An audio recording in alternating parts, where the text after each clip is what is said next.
മലമ്പുഴ മന്തക്കാട് മിൽമ കാറ്റിൽ ഫീഡ് കമ്പനിക്ക് എതിർവശത്ത് കുടിവെള്ള പൈപ്പ് പൊട്ടി വെള്ളം പാഴാകാൻ തുടങ്ങിയിട്ട് കുറച്ച് നാളുകളായി എന്ന് നാട്ടുകാർ പറഞ്ഞു. കടുത്ത വേനലിൽ കുടിവെള്ളത്തിനായി ജനങ്ങൾ ബുദ്ധിമുട്ടുമ്പോൾ ഇത്തരത്തിൽ വെള്ളം പാഴാകുന്നത് ഏറെ ഖേദകരമാണ് എന്ന് നാട്ടുകാർ പറഞ്ഞു.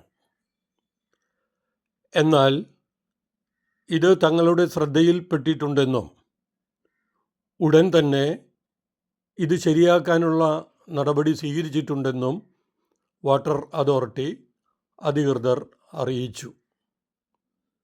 ഉടൻ തന്നെ ഇത് ശരിയാക്കുന്നതായിരിക്കും.